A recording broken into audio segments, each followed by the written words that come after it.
Due to the nature of my reviews, I'm going to inherently create some minor spoilers for Undertale. However, due to the nature of Undertale's story and its humor, I'd highly recommend either skipping to the end of the review and watching the conclusion, or just getting the game if you're interested in at all playing it. To say 2015 has been one of the best years in gaming in a long time would be an understatement. It's seen the release of a ton of very interesting and unique games, for instance Witcher 3, Fallout 4, and SOMA. However, one of the most interesting games to come out of 2015 was a successfully kickstarted game that came seemingly out of nowhere from ROM hacker and musician Toby Fox. Good evening, I'm Alex Alaka with Autem Technica, and this is our review of Undertale.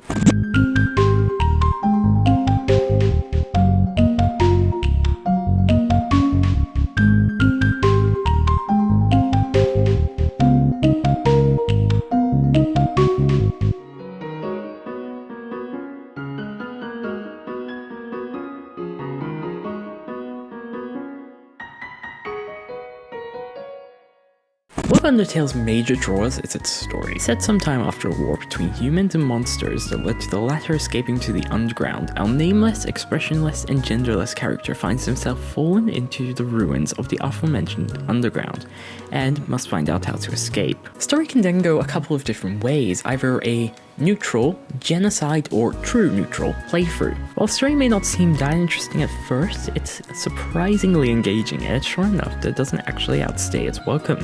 However, the biggest issue with the story is to get the full story, you have to play through it a couple of different times with the different playstyles, and I don't know if it's engaging enough to do so right now.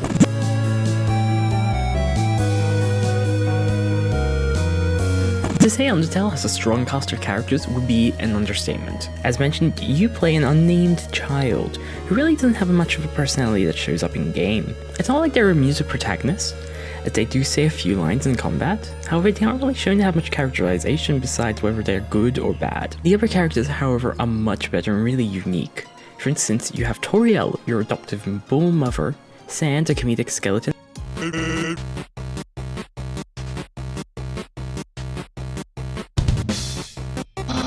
brother, the fabulous chef Papyrus, the badass, if a little over the top fish lady Undyne, Napster Bluke, a shy and awkward ghost, and many, many others. And all of these characters are written at a really consistent level of good humor and clever dialogue that makes for a very enjoyable game.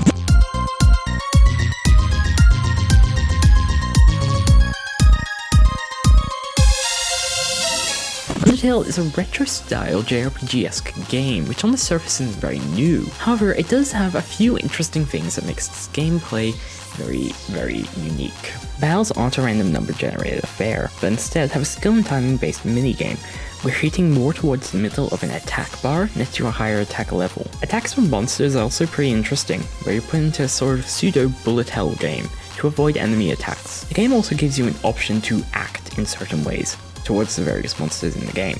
For instance, you can try and cheer up a ghost, get two soldiers into a relationship, or just ignore some of them, all of which are non-lethal. Unfortunately, as unique and endearing as combat is, it starts to get a bit repetitive and stale towards the game, and it only avoids doing so any earlier due to its assortment of different characters you meet throughout. The rest of the gameplay is your typical JRPG affair, requiring you to backtrack to different towns, collect different items, talk to different people, etc. I do have to say, the game kind of invokes a sort of Earthbound feel, although that makes a lot of sense when you look at some of Toby Fox's other works. Stop me if you've heard this one before, but Undertale is an indie game that has a retro 16-bit style to it. I know, it's nothing too mind-blowing, but that doesn't mean it looks bad. It really works with the gameplay in this case, kind of feeling like an old-school JRPG. The character design in the game is also pretty nice looking, with all characters having a really unique appearance.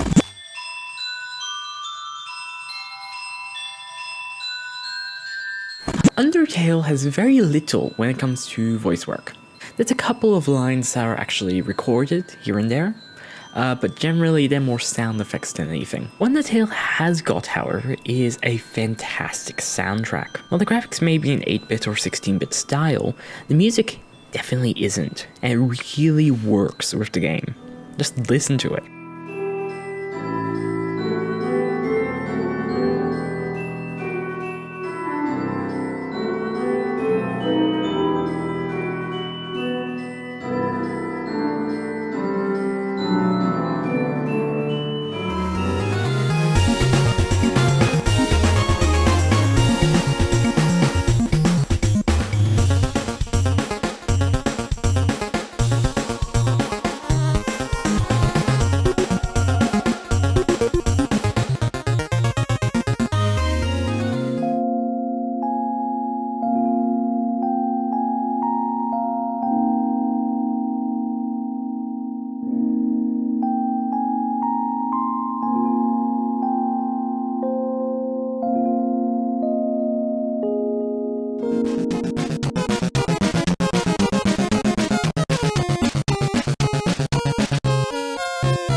Undertale's sound effects, on the other hand, aren't really anything too special.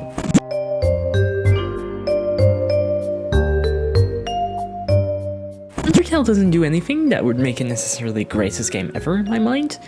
However, what it does well. It combines clever and witty comedy, awesome music, and well-done characters into a game that manages to be both hilarious and heartbreaking at very similar times. I don't know if it's Game of the Year for 2015, but it's definitely up there, and it is our first Autumn-approved game, an award given to games that we believe are just some of the best around, and everyone should try it at least once. And with that, I've been Alex Lanka with Autem Technica. Thank you very much for watching, and good evening.